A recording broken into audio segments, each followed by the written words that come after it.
The galaxy burned. It had burned for 10,000 years, but now the flames reached higher than ever before. The Great Rift tore across reality like a wound that refused to heal, splitting the Imperium in two and spilling madness into the void. Where Cadia had stood, only debris remained. The pylons were silent. The gate was broken. In the wreckage of that ancient threshold, something else stirred. The anomaly formed without warning. Not a warp rift with its characteristic purple-black corruption, but something foreign. Something that should not exist in this universe. It pulsed once, twice, then vomited a figure onto a floating chunk of planetary crust. Yoru hit the ground and immediately hated it. She pushed herself up, stone grinding under her palms. Her school uniform was intact. The scars across her face remained where they always were. She flexed her fingers and felt power coursing through her body in a way it had not in months. Years, maybe. Inside her shared consciousness, Asa Mitaka screamed, "Where are we? What happened? This isn't Earth. This isn't anything like Earth. Oh God, oh God, oh God." Yoru ignored her. She stood slowly taking in the view. Broken planets hung in the void like shattered teeth. Entire worlds had been cracked open and left to drift. The space around her glowed with colors that made no sense, radiation that would kill any normal human instantly. In the distance, massive tears in reality leaked something that felt like pure hatred. She smiled. War. Everywhere. Not just the memory of war or the threat of war, but war as a fundamental state of existence. This universe breathed conflict. It lived on carnage. She could feel it in the air, in the void, in the very fabric of reality itself. Billions upon billions of souls screaming, fighting, dying, fearing war. The power hit her like a tsunami. It rushed into her body from every direction at once, filling reserves she had forgotten existed. Her legs nearly buckled. The ringed patterns in her eyes flared bright enough to cast shadows on the debris around her. "Asa, please. We need to figure out where we are. We need to find help. We need to—" Yoru laughed. The sound echoed across the dead rock, swallowed by vacuum, before it could travel far. She felt stronger than she had since Chainsaw Man ate parts of her. Stronger than when nuclear weapons had been reinvented. This was different. This was sustained. This was a universe where war never stopped, where every moment of every day brought fresh conflict on a scale that dwarfed anything Earth had ever seen. A universe made for her. She turned her attention outward, following the thickest concentration of fear. There, a planet barely visible against the cosmic backdrop. A hive world, its surface covered in city spires that reached into orbit. She could feel the population. Trillions of humans packed into industrial hellscapes, working until they died, fighting to survive another day. And right now, they were terrified. Something was attacking them. She could sense it. Demonic signatures, warp-spawned horrors that fed on suffering. The planet's defenders were losing. The people were praying to something called the God Emperor, begging for salvation that would not come. Perfect. Yoru closed her eyes and reached out with her power. The mechanism was instinctive, written into her nature as a devil. She spoke to the fear itself, to the billions of souls who understood that war was coming and could not be stopped. I am war. I am the thing you fear. I am what makes soldiers weep and generals despair. I am the end of peace and the beginning of suffering. Give me your terror. Give me your dread. In exchange, I will fight for you. Not because I care, not because I want to save you, but because war belongs to me, and I will not share it with anyone else. The contract formed instantly. She felt it snap into place, a connection between her essence and the collective fear of an entire world. Power flooded through her, in a second wave so intense that the rock beneath her feet cracked. The Imperial Pact of Fear. Different from the California contract, but serving the same purpose. As long as they feared war, she would have strength. As long as they suffered, she would regenerate. And in this universe, fear and suffering were eternal. Asa was crying now. Yoru could feel the tears that only existed in their shared mind space. This is wrong. This is so wrong. We can't just make deals with people who are dying. We can't just use their fear like this. Yoru's smile widened. Watch me. She raised her hand and felt the debris around her respond. Chunks of metal fragments of ships, pieces of armor. All of it belonged to war now. All of it belonged to her. She closed her fist, and the metal compressed, reforming, reshaping itself into something new. A sword. Crude but functional. She would need better weapons soon. She would need to kill something that belonged to her, but for now this would do. Movement caught her attention. Ships. Massive warships emerging from the debris field, their hulls covered in gothic architecture and weapon batteries. Each one was larger than a city block, bristling with cannons and lance arrays. Their sensors had found her. Their targeting systems were locking on. The Imperium had noticed. Yoru tested the weight of her improvised blade. She looked up at the approaching warships and felt something she had not experienced in a long time. Not fear. Never fear, but anticipation. These ships represented power. They represented war, made manifest floating fortresses designed for nothing but destruction. If she could claim them, if she could make them belong to her through combat, the weapons she could create would be magnificent. A voice crackled across the void, somehow reaching her despite the vacuum. It spoke in a language she should not understand, but the contract translated it automatically. Low Gothic. The common tongue of this Imperium. Unidentified entity. You have manifested in restricted space. Power down and prepare for boarding. Failure to comply will result in termination. Yoru's laugh was sharp and cold. She pointed her crude sword at the nearest warship. Come on then, let's see if you're worth turning into a weapon. Asa's panic spiked. They're going to kill us. We need to run. We need to hide. This is insane. But Yoru had already stopped listening. She bent her knees, feeling the power of war surge through her muscles. The ships were accelerating now, their weapon batteries charging with lethal intent.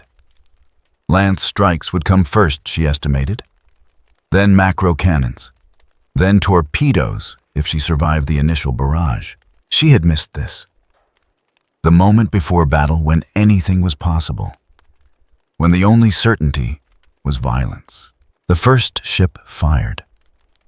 A beam of superheated energy lanced across the void, bright enough to outshine stars. It would have vaporized a normal person. It would have melted through ship armor like butter. Yoru moved. The void erupted in light and fury as the war devil met the Imperium for the first time. In the distance, the hive world continued to burn. The great rift pulsed with malevolent energy. And across the galaxy, ancient powers that had slumbered for millennia began to stir, sensing something new in their domain. Something that did not belong. Something that refused to care. The lance strike missed by meters. Yoru felt the heat wash over her as the beam carved through space, incinerating debris in its path. The warship that fired it was already charging a second shot, its weapon batteries glowing like small suns. She did not give them the chance. Her body moved through the void with impossible grace, defying the laws of physics that should have held her. There was no air to push against, no ground to launch from. Yet she accelerated as if running. The Imperial Pact of Fear sustained her, feeding her power drawn from billions of terrified souls. Each heartbeat brought fresh energy. Each prayer for salvation strengthened her. The warship loomed before her, a cathedral of metal and rage. Gothic spires jutted from its hull.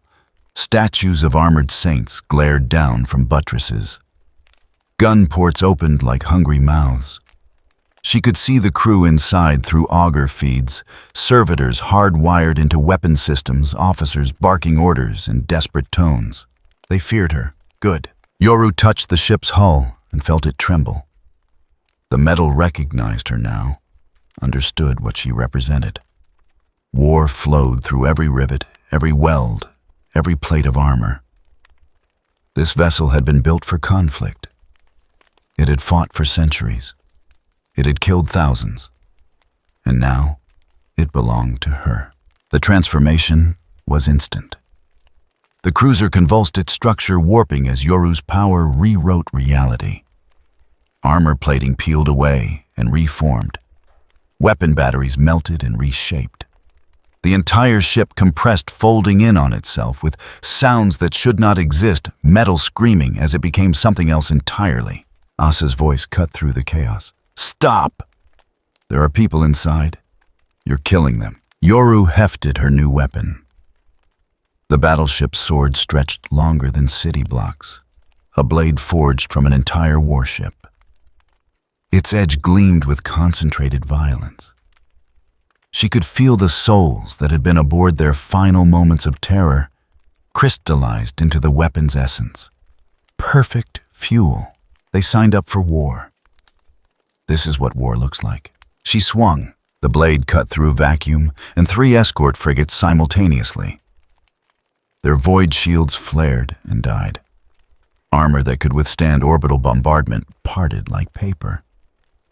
The ship split clean down their centers, spilling atmosphere and bodies into space. Secondary explosions rippled through their reactors. In seconds, nothing remained but expanding clouds of debris. The rest of Battlefleet Gate opened fire. Macro cannon shells the size of hab blocks hurtled toward her. Torpedo spreads tracked her position. Lance batteries from a dozen ships converged on her location. The combined firepower could have leveled continents. The light alone was blinding. Yoru laughed and moved through it all. She twisted between torpedo salvos, using debris as stepping stones. Macro cannon shells exploded against her improvised blade, the impacts absorbed by the weapon's mass. A lance strike grazed her shoulder, and she felt skin burn, smelled her own flesh cooking. The wound closed before blood could freeze. The Imperial Pact worked faster than any regeneration she had possessed before. Another warship crossed her path. She recognized the classification from the crew's panicked chatter. A light cruiser older than most its armor, scarred from countless battles. The name Invictus Wrath was emblazoned on its prow in High Gothic. Yoru reached out and claimed it. The cruiser's captain realized what was happening too late. He screamed orders to cut power, to abandon ship, to do anything to break whatever connection this demon had established. But Yoru did not need permission. She needed only fear and the fact of combat. The ship had engaged her. It had fired upon her. In doing so, it had entered her domain. The Invictus Wrath became her weapon. She did not bother with subtlety this time. The entire cruiser detonated from within its structure, explosively reconfiguring into a second blade. This one was shorter, more manageable, designed for close combat rather than sweeping strikes. She dual-wielded the warship swords and turned her attention to the frigates attempting to flank her. The massacre that followed was methodical. Yoru moved through the fleet like a butcher through livestock, each strike calculated to maximize destruction. She cut engines, not bridges. She severed weapon decks, not life support. She wanted them to survive long enough to feel terror, to broadcast their fear across every Vox channel, to make the rest of the Imperium understand what they faced. Stop it! Asa was sobbing now, her consciousness trapped in a body that would not listen. This is wrong. They're just people doing their jobs. They have families. They have lives. Yoru bisected another frigate. Do I look like I care? The fleet was retreating now. Those ships that still could. Their formation had collapsed. Captains were making independent decisions to disengage, willing to face court-martial rather than die here. Yoru could have pursued. She could have hunted them down one by one, turning the entire battle fleet into an arsenal of ship swords. But movement from the hive world caught her attention. New vessels were emerging from high anchor. These were different, larger. A battleship flanked by heavy cruisers, their hulls marked with inquisitorial seals. She felt the weight of their presence, the concentrated purpose behind their approach. They were not fleeing. They were preparing for something worse than battle. The Vox channels crackled with a new voice, cold, authoritative, heavy with conviction. This is Lord Admiral Constantine Vash of Battlefleet Obscurus. Unknown entity, you are hereby designated Threat Level Extremis Diabolus. All engagement protocols are suspended. Extermination order is in effect. Yoru raised an eyebrow. That sounded official. The Admiral continued. All ships withdraw to safe distance. Prepare cyclonic torpedoes for planet-side launch if containment fails. May the Emperor forgive what we are about to do. The remaining warships pulled back rapidly, their engines burning at maximum output. They were abandoning the debris field, creating distance between themselves and her. Even the reinforcements were holding position at extreme range. Yoru felt it before she saw it. A shift in the fabric of space. The void around her grew heavy, oppressive, as if reality itself was holding its breath. Colors bled into frequencies that hurt to perceive. The temperature dropped despite the vacuum. Something was coming. Not through the warp, but through somewhere adjacent to it. A pocket dimension designed to contain things too dangerous to destroy. She had seen similar techniques before back on Earth. The Japanese devil hunters had tried to trap her in spatial prisons.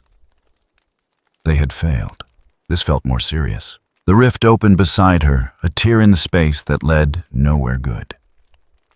She could see things moving inside it, geometries that made no sense, concepts given semi-physical form. The Imperium was attempting to banish her, to lock her away in a dimension where even demons feared to tread. Yoru looked at the rift, looked at the retreating fleet, looked at the hive world. In the distance, its surface still burning from whatever chaos incursion had prompted her contract. Then she smiled and let herself be pulled in. Asa's scream echoed across their shared consciousness. What are you doing? We need to fight it. We need to stay here. Yoru's response was casual as reality bent around them. Relax. They just gave me exactly what I wanted. The spatial prison closed around her, sealing her away from normal space. The Imperial fleet waited for long minutes, their augurs scanning for any sign of breach. When none came, Admiral Vash allowed himself a single moment of relief. He opened a channel to the rest of Battlefleet Gate. Whatever that thing was, it is contained. Begin damage assessment. Recover survivors where possible. And someone get a message to Terra. They need to know we have something in the Tesseract vault that is not demonic in nature. His officers moved to obey, grateful to still be alive. None of them noticed the small crack forming in the spatial prison's outer shell. None of them felt the pressure building inside power that was learning the architecture of its cage. Inside the Tesseract vault, Yoru examined her surroundings with interest.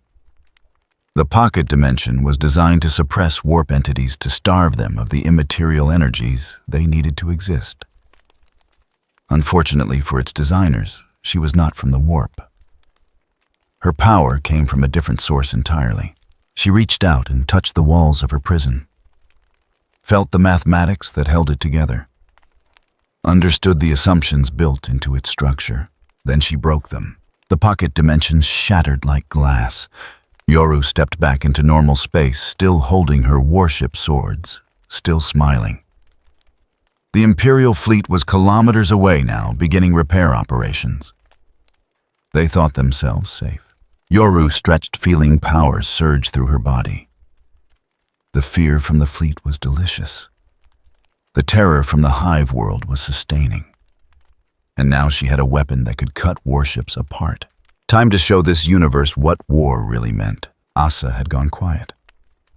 Yoru could feel her host's consciousness retreating inward, unable to process what they had done. Thousands dead. Entire ships destroyed. All because Yoru wanted better weapons. Good. Let her sulk. This was Yoru's time. This was her universe now. She looked toward the hive world and felt the chaos presence there. Demons were laying siege to the population centers. Warp spawn were feeding on suffering. They thought themselves the masters of this sector. Yoru's grin widened. Time to teach them otherwise. War belonged to her. Everything in war belonged to her. And she was just getting started. The hive world burned below her, its surface visible through gaps in the debris field.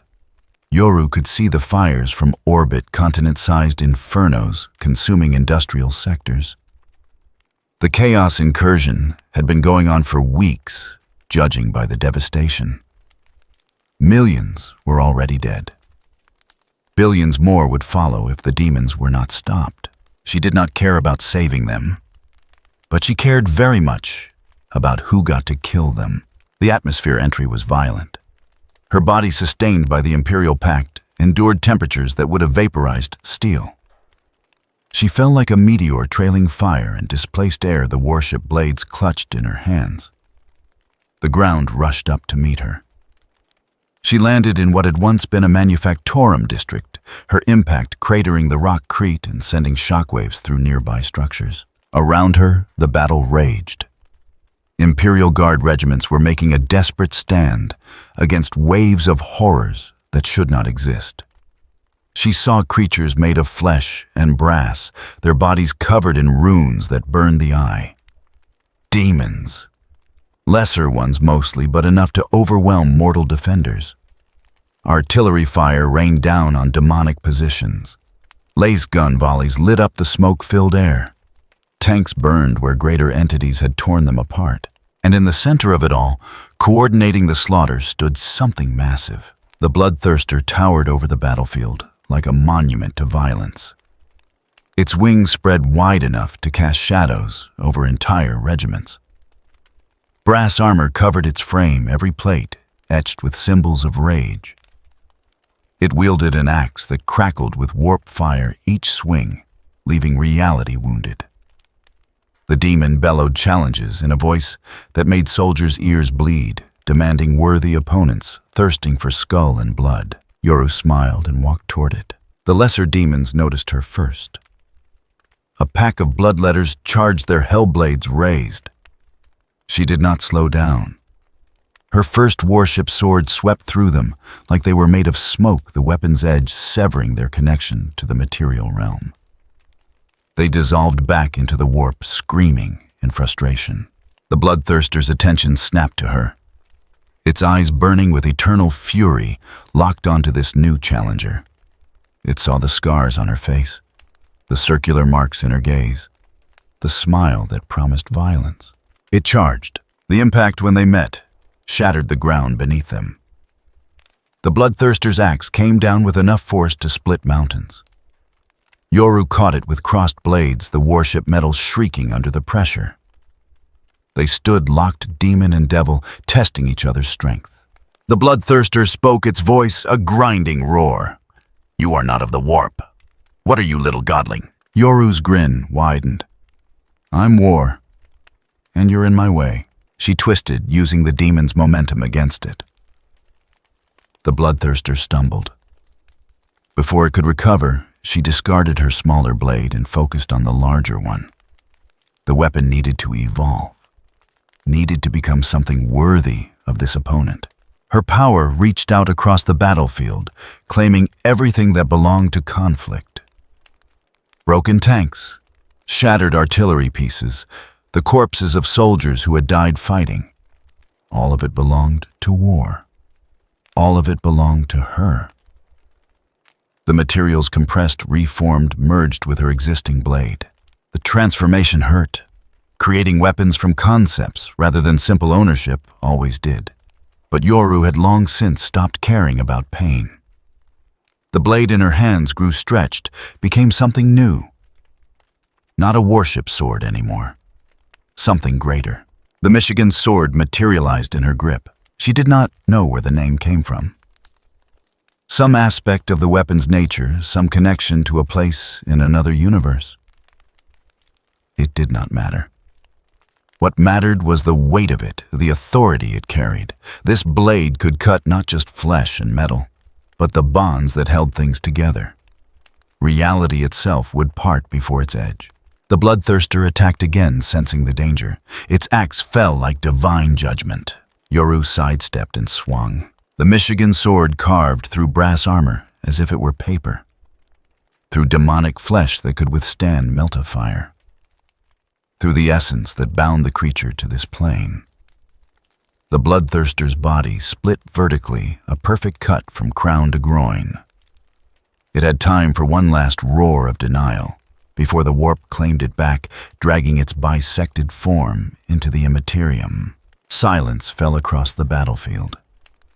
Imperial Guard soldiers stared, unable to process what they had witnessed.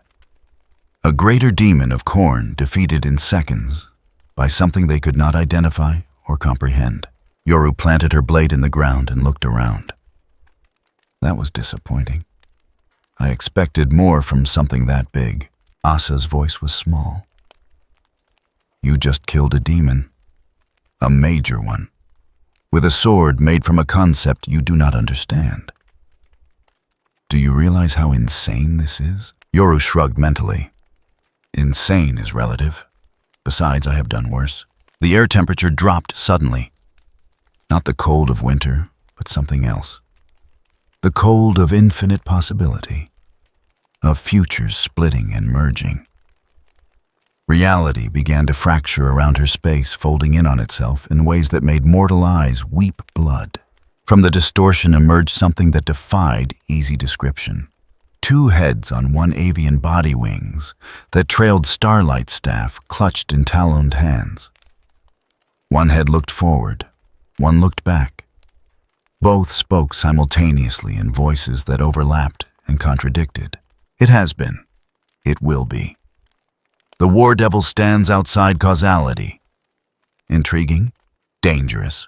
Yoru recognized this entity from the psychic impressions bleeding from terrified guard minds nearby. Kairos Fate Weaver, Oracle of Zench, Greater Demon of Change. She hefted her blade. Another one already. They are sending their best. Kairos's heads spoke in eerie harmony. We observe. We analyze. You are not warp spawn. You are not materium bound. You exist in violation of established cosmic law. How? The demon's staff pointed at her and reality screamed. Probability itself turned against Yoru, multiple futures collapsing into a single hostile outcome. The ground beneath her feet decided to not exist. The air decided to become acid. Her own blood decided to ignite. Causality rewrote itself to ensure her destruction. The Imperial Pact flared, burning through the demon's manipulations. Fear was certainty. Terror was absolute.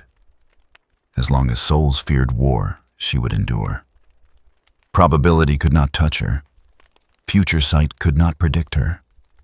She stood outside the framework of this universe's rules. Yoru's laugh cut through the temporal distortions. Nice trick. My turn. She needed a new weapon. Something appropriate for an enemy that could manipulate reality. The Michigan sword was powerful, but too direct. She needed something with more versatility. Her attention turned to the battlefield itself. To the war being fought. To the conflict that had consumed this world for weeks. All of that struggle, all of that suffering, it belonged to her domain. She claimed it. The Oregon sword formed in her free hand. This one was different. Thinner, sharper, designed not for brute force but for precision cuts. It hummed with potential, ready to sever not just matter, but possibilities themselves. The blade could cut futures, could trim away outcomes, could reduce infinite options to zero. Kairos sensed the threat. Both heads shrieked in discord. Impossible, that concept should not manifest here. Tsench, grant me sight. The demon tried to pull back to retreat into the safety of temporal flux. But Yoru was already moving. She crossed the distance in a heartbeat, both blades flashing. The Michigan sword went high, cutting through one set of wings. The Oregon sword went low, severing the connection between one of Kairos's heads and a specific future timeline. The effect was immediate and catastrophic. The demon's precognition shattered. One head began screaming contradictory futures. The other went silent, its sight stolen. Kairos stumbled, its perfect balance between past and future disrupted. Yoru kicked it, hard. The greater demon tumbled across the battlefield, its form flickering between states. It tried to stabilize, to re-establish its temporal anchors, but the damage had been done. For the first time in its eternal existence, Kairos Fate Weaver could not see what came next. Yoru stalked toward it, blades ready. You gods and your servants, always thinking you are untouchable. Let me explain something. She raised the Oregon sword, its edge gleaming with borrowed light. War does not care about your politics. War does not respect your hierarchies. War is the one thing that exists in every universe, every timeline, every possible future. And war is mine. The blade came down. Kairos shrieked and dissolved into the warp, fleeing back to the crystal labyrinth before the strike could land. The temporal distortions collapsed with its departure, leaving only normal reality in its wake. Yoru lowered her weapons, disappointed once again. They keep running. Where's the fun in that? Around her, the Imperial Guard soldiers were praying, calling her an angel of the Emperor, thanking the God Emperor for sending deliverance. It was pathetic and amusing in equal measure. Asa's consciousness stirred. We need to talk about what just happened. You cut a timeline. You severed a demon's precognition. That should not be possible. Yoru sheathed her blades in the air itself, the weapons hovering ready beside her. Everything is possible if you are willing to be violent enough about it. She could feel something shifting in the warp. The Chaos Gods had noticed her now. Really noticed her not just as a curiosity, but as a threat. The Bloodthirster's defeat could be explained away. Kairos's flight could be rationalized. But both together, one after another, from an entity that was not even from this reality, that demanded attention. Good. Let them watch. Let them worry. She wanted them to understand that their playground had a new participant, one who did not play by their rules. Yoru looked up at the smoke-filled sky past the burning hive spires toward the warp storms churning in orbit.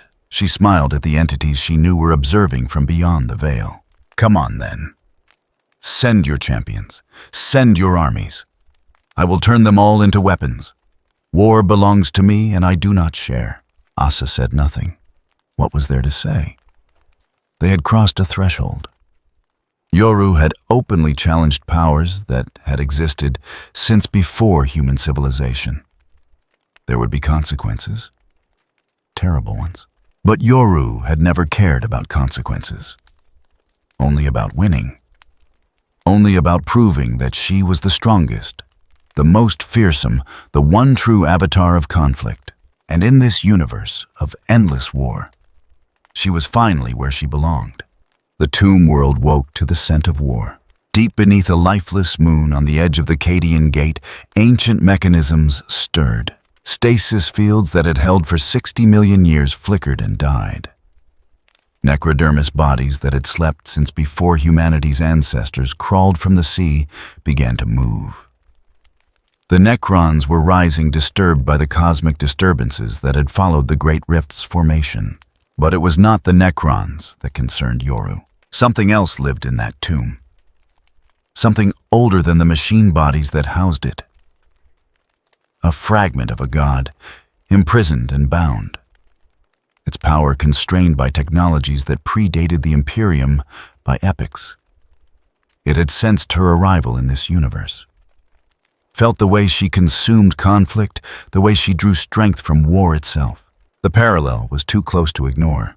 Yoru stood on the moon's surface, watching the metal structures emerge from beneath the dust. Pyramids and obelisks, their surfaces etched with glyphs that hurt to perceive. The architecture was wrong, built according to mathematical principles that violated natural law. She could feel something massive stirring below, something that made even her instincts scream warnings. Asa's voice cut through her focus. "We should leave. Whatever is down there, it feels wrong. Not warp wrong. Something worse." Yoru's response was casual. "Running is boring." The surface of the moon cracked. A spire of living metal thrust upward, growing like a plant in fast forward. At its apex, suspended in gravitational fields that bent light around them, floated a figure that made darkness itself seem pale by comparison. The Nightbringer's shard had arrived. It was not a complete Satan. Yoru could tell that immediately. This was a fragment, a piece of a shattered god. But even diminished, its presence was overwhelming. The entity appeared vaguely humanoid, if humans were made of compressed starlight and existential dread. Its form shifted between states, sometimes solid, sometimes translucent, always radiating an aura of absolute ending. Where it looked, things ceased. Dust particles stopped existing. Light forgot how to propagate.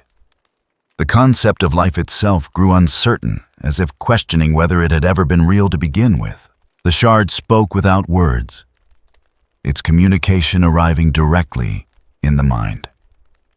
"You consume war, as I once consumed life.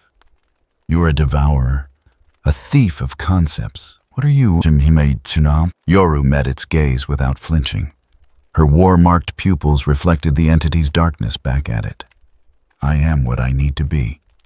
"What are you besides dramatic?" The shard's attention intensified.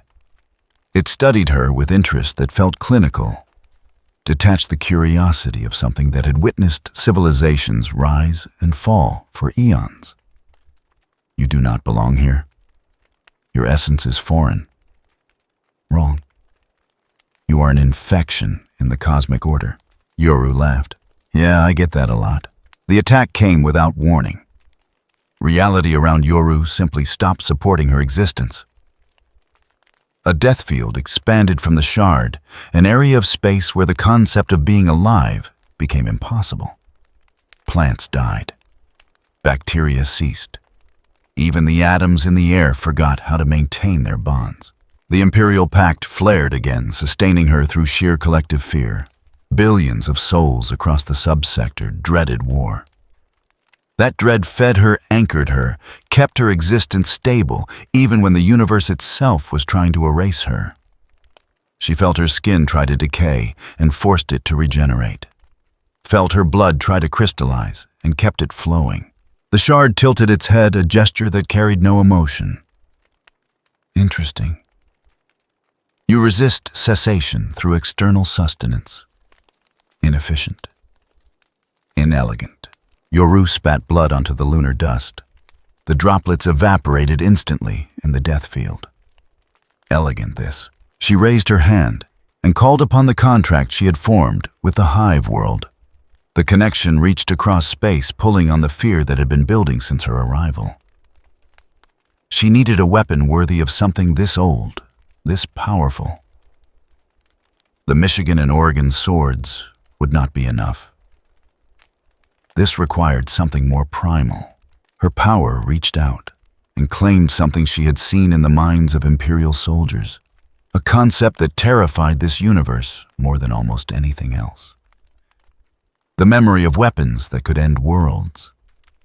The fear of destruction so absolute that even gods fell silent. The gun goddess manifested beside her. It was grotesque and magnificent, a fusion of flesh and metal that should not function, but did anyway. The transformed entity held a rifle longer than battleships, its barrel aimed at the shard. Yoru could feel the contract activating, could sense the sacrifice being made light years away, as humans gave up parts of themselves to fuel this weapon. The shard observed the manifestation. Your arsenal draws from collective sacrifice. Primitive. Wasteful. Yoru pulled the trigger. The projectile was not a bullet in any conventional sense. It was a finger severed and enlarged to building size, propelled by forces that made physics weep. The round tore through the vacuum at relativistic speeds, trailing distorted space-time in its wake. The Nightbringer shard raised one hand and stopped it. The finger bullet hung in the air, frozen mid-flight. The shard examined it with academic interest. Kinetic force channeled through biological matter. Symbolism over efficiency. Your methods are... Yoru fired again and again and again. The gun goddess unleashed a stream of projectiles, each one powered by another sacrifice, another group of humans giving themselves to the war effort. The shard caught the first dozen, but the sheer volume eventually overwhelmed its gravitational manipulation. Rounds began slipping through, impacting the necrodermis body. The living metal cracked. It was not destruction. Citan's shards could not be truly destroyed, only dispersed or imprisoned. But damage was damage. The entity's form flickered as its cohesion wavered. Cracks spread across its surface, leaking light that burned with colors from outside the visible spectrum. The shard's communication carried surprise for the first time. You can harm me?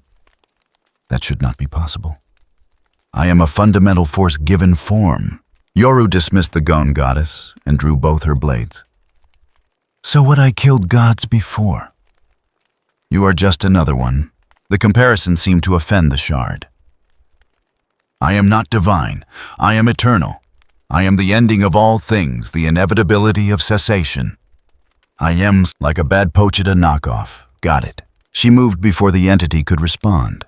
The Michigan sword came up in a rising slash, cutting through gravitational fields that should have crushed her. The Oregon sword followed in a horizontal sweep, severing the shard's connection to several possible futures where it recovered. The Nightbringer fought back with everything it had. Death fields expanded and contracted. Gravity twisted into impossible shapes. The moon beneath them began to crack as the battle's intensity increased. Necron warriors were emerging from the tomb, their weapons charged and ready. But neither combatant paid them attention. This was a conflict between concepts, now between war and death, between consumption and ending. Yoru's blades found their mark repeatedly. Each cut weakened the shard, further dispersing more of its essence. The entity was powerful, ancient beyond measure, but it was also incomplete. A fragment fighting with only a fraction of its true strength. The shard began to retreat, pulling back toward the tomb. You are strong, stronger than anticipated. But you cannot destroy what I am. I am eternal. I will endure. Yoru smiled and stabbed both blades into the lunar surface. You are right about one thing. I cannot destroy you. Her power surged outward, claiming the dispersed essence that leaked from the shard's wounds. The entity tried to pull it back to reintegrate the scattered pieces, but Yoru's grip was absolute. In this moment, that essence belonged to war, belonged to her, but I can make you mine. The Citan fragment screamed a sound that existed in dimensions mortals could not perceive. Its form destabilized further as Yoru drew more essence away, pulling it into a new construct. Not destroying the shard, but imprisoning a portion of its power, binding it into a weapon that would serve her will. The shard sword took shape in her hands. It was black beyond black, a blade that seemed to absorb all light that touched it.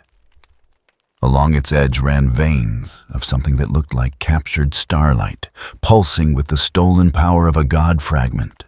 The weapon thrummed with barely contained force, eager to unmake whatever it touched. The Nightbringer's shard diminished, but not defeated, pulled itself back into the tomb. Its communication carried rage and something that might have been respect. You have taken from me what was mine. This will not be forgotten. The tomb sealed itself. Necron warriors retreating with their wounded god. The moon fell silent once more. Yoru examined her new weapon. The shard sword felt different from her other blades. Heavier, more dangerous even to her. This was power that predated civilization, bound into a form she could wield. Asa's voice was barely a whisper. What did we just do? Yoru sheathed the blade alongside her others. One. That is what we did. She could feel the universe shifting around her. The Chaos Gods were watching more closely now. The Imperium was scrambling to understand what she represented. And somewhere in the vastness of space, other powers were taking notice. The Eldar. The Tau. Perhaps even the Tyrannid hive mind in its alien way. Good. Let them all see. Let them understand that war had a new master one, who would not be contained or controlled or reasoned with. Yoru looked back toward the hive world, toward the Cadian Gate, toward the burning galaxy beyond. So much conflict. So much potential. This universe was everything she had ever wanted, and she was only getting started. The brass throne trembled. In the realm of chaos, where reality obeyed no natural law, Khorne sat upon his mountain of skulls and seethed. His realm stretched endlessly in all directions, an eternal battlefield, where demons fought and died and fought again. Rivers of blood flowed through valleys of bone. The screams of the eternally wrathful echoed across crimson skies. But the blood god's attention was focused elsewhere, on a single point in the Imperium where something impossible was occurring.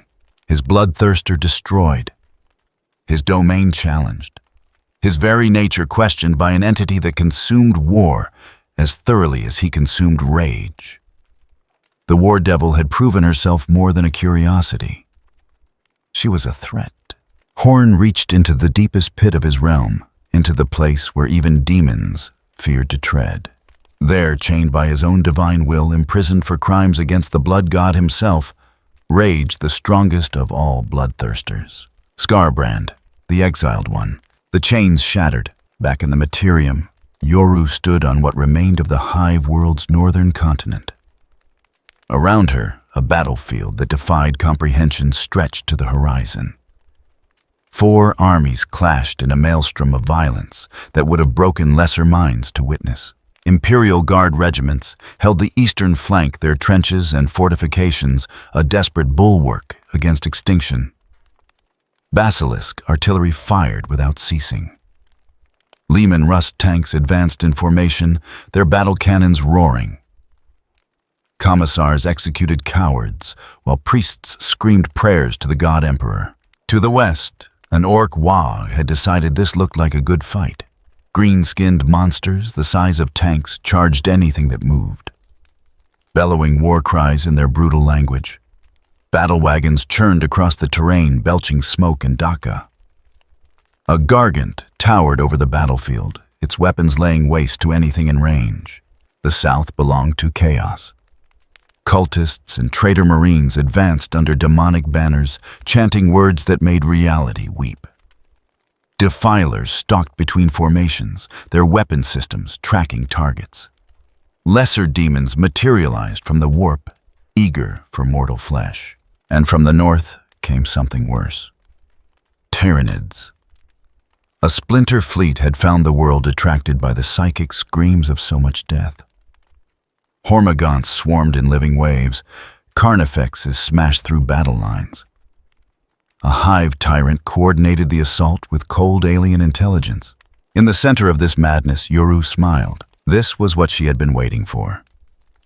Not small skirmishes or isolated battles, but war on a scale that consumed entire regions. All 4 factions were trying to kill each other and her simultaneously. It was beautiful. Asa's voice was barely audible over the carnage. This is insane. We need to leave. We need to... The sky tore open. Not a warp rift, but something more violent. The fabric of reality simply gave up and peeled back, unable to withstand what was forcing its way through. The temperature spiked instantly. The air began to burn. Every combatant on the battlefield, regardless of faction, felt their blood turn to ice despite the heat. Skarbrand descended like a meteor of pure hatred.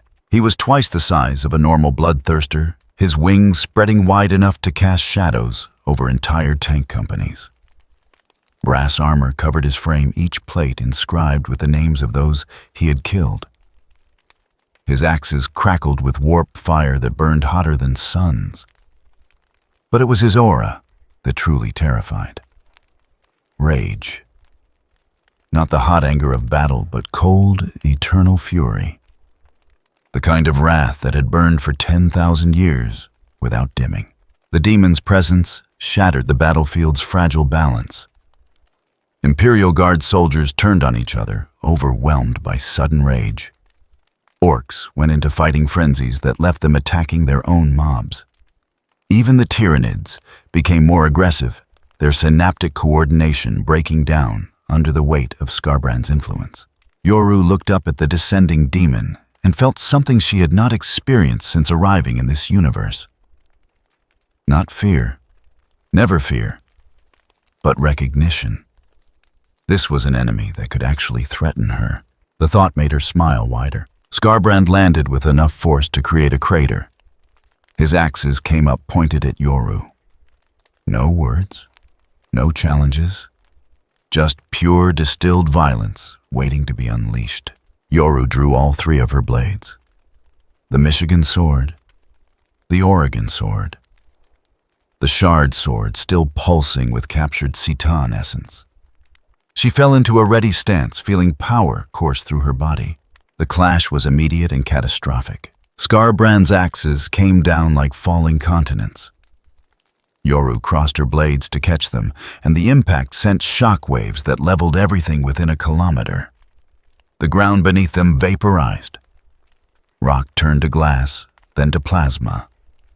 The very air screamed. They separated and came together again, moving faster than mortal eyes could track.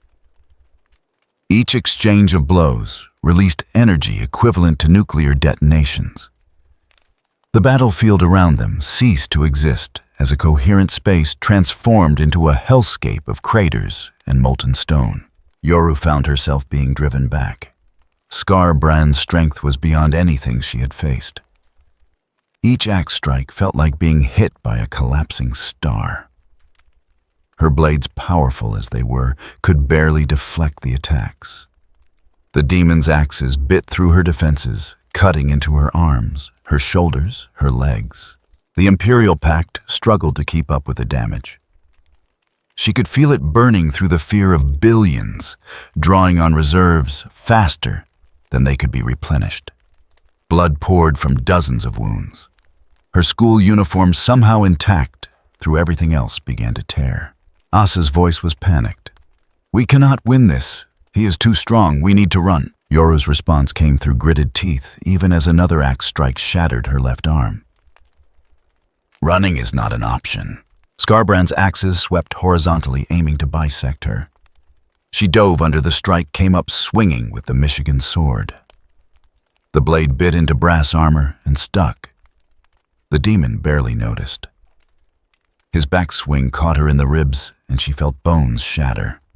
She tumbled across the battlefield, carving a trench through molten rock. The pain was excruciating. She pushed herself up, spat blood, and charged back in. They fought for what felt like hours. The battlefield around them had become unrecognizable. Mountains had been leveled. Rivers had boiled away. The other factions had retreated to safe distances, content to watch the two titans destroy each other. Yoru's vision was blurring. She had lost too much blood, taken too much damage. Even with the Imperial Pact sustaining her, there were limits. Skarbrand was simply stronger, faster, more experienced. He had fought for 10,000 years. She had existed for far less. Another strike broke through her guard entirely. The demon's axe punched through her abdomen, the blade emerging from her back. She felt it twist, felt organs rupture, felt her power struggling to keep her alive. Skarbrand leaned in close. His breath was furnace hot, his voice a grinding roar that bypassed her ears entirely. You are strong, but strength alone is insufficient. You lack true rage, true hatred. You are incomplete. He pulled the axe free and kicked her. She flew backwards, crashed through the wreckage of a tank, came to rest against a pile of corpses. Isa was screaming, crying, begging her to stop. We can leave, we can find another world. This is not worth dying for. Yoru tried to stand and her legs gave out. The wounds were too severe, the damage too extensive. She could feel her consciousness flickering, the Imperial Pact wavering as her ability to maintain it failed. Skarbrand advanced slowly, savoring the moment. His axes dragged across the ground, leaving trails of molten rock. He stood over her, raising his weapons for the final strike. You fought well. But war belongs to Khorne, always has, always will. Something in Yoru snapped. It was not Skarbrand's words that did it. Not the fact that she was losing. Not even the pain or the fear or the approaching death. It was the humiliation. The sheer overwhelming embarrassment of being lectured by a demon about who owned war. Isa felt the shift immediately. Wait, what are you doing? Yoru's voice was quiet, dangerous. You know what I hate most about you. What? You are always right. Always reasonable. Always trying to hold me back because it is the smart thing to do. The safe thing. The thing that lets us survive. I am trying to keep us alive. But survival is not the same as winning. And I did not come to this universe to survive. Power exploded outward from Yoru's body. Not the careful, controlled strength she had been using. This was raw, unfiltered rage channeled through the concept of war itself. The Imperial Pact went from drawing on fear to drawing on wrath, feeding on the anger of every soldier on that battlefield, who refused to give up despite impossible odds. Her wounds closed, not slowly but instantaneously. Flesh knit back together, bones reformed. Blood that had been lost was replaced by pure violence, given liquid form. Yoru stood and Skarbrand actually stepped back. Her eyes had changed. The horseman's marks were still there, but now they burned with light that had nothing to do with the warp. This was something else. Something that predated this universe. The rage of war itself channeled through a devil who had decided she was done being reasonable. Skarbrand raised his axes. Impossible. You should be dead. Yoru's smile was all teeth. Should does not matter. Never has. She raised her hand, and the air around them began to tear. Not warp rifts. These were different. Doors. Hundreds of them, then thousands appearing in the space around Skarbrand. Each one led to the same place. Hell, not the warp. Not the realm of chaos. The actual hell from which devils like her had originally emerged, a dimension of suffering that existed parallel to reality itself. Yoru had bound herself to the falling devil's power, back in her original universe, gaining the ability to open gates to that place. Now she opened all of them at once. Skarbrand roared and tried to move, but Yoru was faster. She stepped forward and touched his chest directly over where a heart would be, if he had one. The contact established ownership. He had wounded her in combat. She had survived and struck back. By the laws that governed her existence, he belonged to war now. He belonged to her. The hell gates activated simultaneously. Chains erupted from each portal, hooks and barbs designed to catch demonic essence. They latched onto Skarbrand from every angle, pulling in different directions. The demon fought back his strength enough to snap dozens of chains. But thousands more replaced them. Yoru's voice cut through his struggles. You cannot be killed. I understand that. Khorne would just remake you. But you can be divided. She began to pull. Skarbrand's essence, his fundamental being, started to fracture. Each hellgate led to a different pocket dimension, a separate compartment of the infinite prison. Yoru was not trying to destroy him. She was trying to scatter him, to pull his consciousness into so many pieces that reforming would take millennia. The daemon's roar shook the continent. He fought with everything he had, pure strength against conceptual imprisonment. For a moment it seemed he might break free. Then Yoru opened 10,000 more gates. The strain was immense. She could feel it burning through her reserves, consuming the Imperial Pact faster than it could regenerate. But she did not stop. Could not stop. This was beyond tactics now. This was about proving a point. Skarbrand's form began to tear. Not physically, but essentially. Pieces of his consciousness were pulled away, dragged into separate hells, sealed behind dimensions that would take cosmic effort to breach. His roar became a scream. The scream became silence. The demon vanished. The hellgates closed. The battlefield fell quiet. Yoru stood alone in the crater, surrounded by the aftermath of a battle that had reshaped the landscape. Every faction that had been fighting had stopped to watch. Imperial, Orc, Chaos, Tyrannid, all of them staring at the entity that had just banished the strongest bloodthirster in existence. She looked down at her hands. They were shaking. Not from fear or exhaustion, but from the sheer magnitude of what she had just done. She had scattered a demon across infinite dimensions, imprisoned something that even Khorne could not permanently destroy. Asa's voice was small. "Are you satisfied now?" Yoru did not answer immediately. She looked up at the sky past the smoke and fire toward the warp storms that churned in orbit. She could feel a tension on her now. Not just the chaos gods, but something else. Something older and more terrible. Yeah, for now. She turned and began walking away from the battlefield, leaving the stunned armies to process what they had witnessed. Her weapons floated beside her, ready for whatever came next. In the warp, 4 dark gods held council for the first time in eons, united by a single concern. The War Devil had proven herself beyond any doubt. She was not just powerful. She was dangerous, and she existed entirely outside their control. Something would have to be done about her, but that was a problem for later. Right now, Yoru had proven what she needed to prove. War belonged to her, and anyone who disagreed would learn otherwise. The realm of chaos existed beyond conventional space and time. It was a dimension of pure thought and emotion, where the collective psychic energy of the galaxy's sentient races given form and purpose.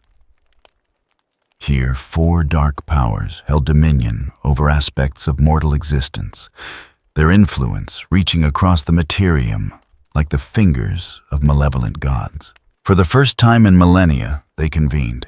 Khorne sat upon his throne of skulls' brass armor, glowing with barely contained fury. Blood dripped from his form, falling into rivers that had flowed since the first murder was committed. His realm stretched endlessly behind him, battlefields without end, where demons tested themselves in eternal combat. The blood god's voice was a grinding roar that made reality tremble. She scattered Skarbrand, broke him into fragments across dimensions I cannot reach. This insult demands answer. Beside him, if location meant anything. In this space, Tzeentch coalesced from impossible geometries. The architect of fate was less a being and more a concept given approximation, crystalline fractals that shifted through configurations mortal minds could not comprehend.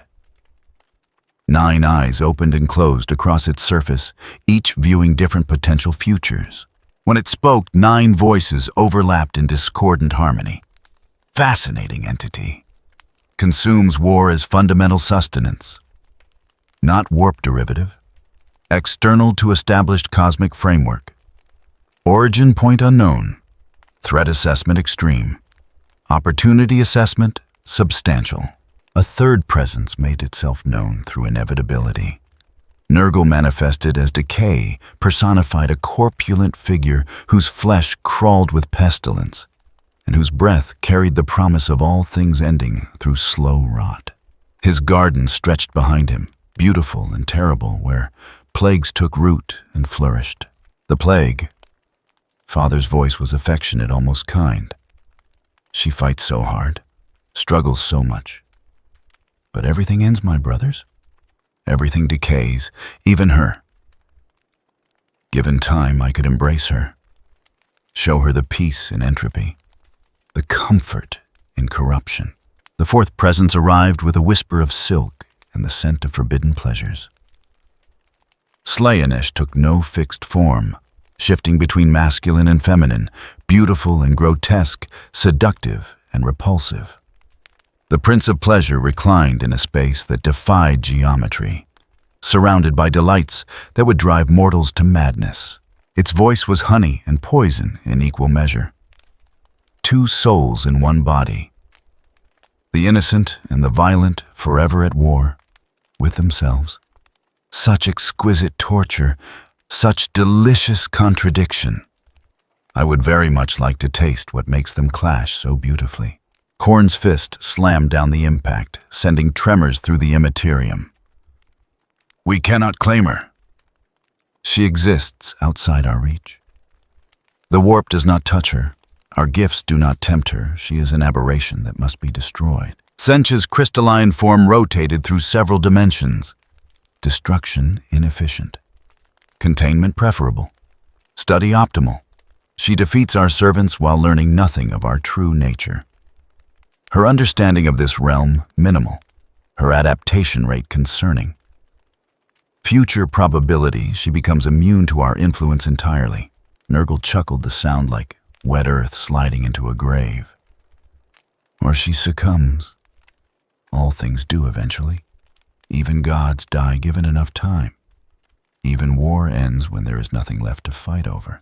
Slaanesh's laughter was crystalline and sharp. Does it, though war is eternal in this galaxy? Every moment births new conflict. She may be the first entity to truly understand that, to embody it completely. The four powers fell silent, considering. They had fought each other for eons, their great game an endless cycle of alliance and betrayal. But this was different. This was a threat from outside the game entirely, a player who refused to follow established rules. Khorne spoke first. I will send more champions, stronger ones, and Grath himself if necessary. Tzeentch responded with calculations. Probability of success, 13.8%. She adapts to our tactics, learns our weaknesses. Each confrontation makes her stronger. Then what do you suggest, schemer? The architect of fate's eyes blinked in sequence. We observe, we wait, we learn. She seeks something in this universe, something specific. When she finds it, when she becomes distracted, we act decisively. Nurgle's voice carried certainty. She will fail eventually. All things fail. Time is on our side. Slaanesh stretched, luxuriating in possibilities. I, for one, am excited to see what happens next. It has been so long since something truly surprising occurred. The council dissolved, each god returning to their realm. But they left threads behind, connections that would allow rapid response should the war devil become too dangerous. For now, they would watch and prepare. In the Imperium, on a different world, entirely ancient machinery hummed with power it had not used in 10,000 years. Terra, throne world of the Imperium, heart of humanity's scattered empire. Deep within the palace, past defenses that could withstand demon princes and weapons that could crack planets. The Golden Throne maintained its eternal vigil. 10,000 psychers died daily to feed its systems. Untold billions of souls across the galaxy provided the psychic pressure needed to keep it functional.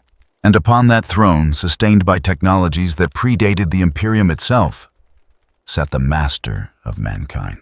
The Emperor had not truly moved in millennia. His body was a husk held together by machinery and willpower. His consciousness existed partially in the warp, fighting an eternal battle against the dark gods who sought to consume humanity's souls. He was aware of the Imperium he had built, aware of its triumphs and failures, but could do nothing directly. Until now, the disturbance in the warp had been impossible to ignore. A presence that should not exist, an entity from beyond the cosmic framework. The Emperor had felt her arrival watched through borrowed eyes as she scattered Scarbrand, witnessed her defiance of the Chaos Gods themselves. And he recognized what she was. A horseman, not of this reality, not of the warp or materium. Something from a place where different rules applied, where concepts took different forms. She was war-given consciousness, just as death and famine and conquest existed in other mythologies. But she was lost, displaced, existing in a universe that had its own powers and hierarchies. The Emperor's will reached outward, touching the minds of his custodians. The 10,000 felt his presence, a warmth that had been absent for so long. They knelt as one, receiving his guidance. A threat approaches. Not of chaos, not of Xeno's origin. Something foreign to this reality entirely. Watch for her. Do not engage. Simply observe and report. Across the galaxy, Grey Knights received encrypted orders through channels only they could access. The Chamber of Purity issued warnings to all brotherhoods. A new entity had manifested, one that defied conventional categorization. Threat level, exterminatus adjacent. Response protocol intelligence gathering, first termination second. The wheels of the Imperium began to turn slowly, but inevitably. Back at the battlefield, Yoru stood alone among the ruins. The other factions had withdrawn, taking their wounded and dead with them. The hive world was quiet now. The chaos incursion ended through sheer collateral damage from her fight with Scarbrand. Survivors would tell stories of what they had witnessed, and those stories would spread across the subsector, growing more exaggerated with each telling. She did not care about that. Her attention was focused on something else entirely. In the distance, visible through the smoke and ash, a warp rift pulsed with chaotic energy. It was one of many that dotted the system, tears in reality that led into the immaterium. But this one felt different. Older. More stable. Asa's voice was quiet. "You are really going to do this?" Yoru smiled. "I came to this universe by accident. Fell through some anomaly that should not have existed. But now that I am here, I might as well look around. We barely survived Scarbrand. What makes you think we can handle what is inside the warp?" "Because Pochita is probably in there." The statement hung in their shared consciousness. Asa understood immediately what Yoru meant. Chainsaw Man. The entity who had eaten parts of her, who had weakened her by consuming concepts themselves. If he existed here, if there was even a chance he had been pulled into this universe as well, Yoru would hunt him down. "You are insane." Yoru's grin widened. "Always have been." She walked toward the rift, her 3 blades floating beside her. The Michigan sword, capable of cutting through material bonds. The Oregon sword, able to sever possibilities and futures. The Shard sword, pulsing with captured god essence. An arsenal built from conflict itself. The rift grew larger as she approached its edges, writhing with energy that would drive mortals mad to witness. She could feel things watching from the other side, entities both demonic and stranger. The warp was a dimension of madness where physics held no meaning and thought became reality. Perfect place for a hunt. Yoru reached the rift's edge and looked back one last time at the ruined battlefield. At the hive world that had given her power through fear. At the shattered moon where she had imprisoned a Satan. At the crater where Scarbrand had fallen. This universe had been entertaining so far. Violent, brutal, filled with beings who thought themselves untouchable.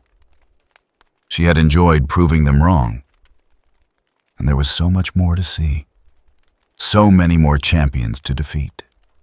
So many more gods to humble. But first, she needed to find out if Pochita was here. Needed to settle that old score. Everything else could wait. Asa whispered one last protest. This is a terrible idea. Yoru stepped into the rift, and reality swallowed her whole. The warp welcomed her with screams. Behind her, the rift sealed itself, leaving no trace of her passage. The battlefield fell silent. And across the galaxy, powers both mortal and divine turned their attention to the chaotic sea of souls, wondering what would emerge when the war devil finished her hunt. In the depths of the warp, something that might have been Pochita stirred, sensing a familiar presence approaching through the madness. The hunt had begun, and war as always would follow.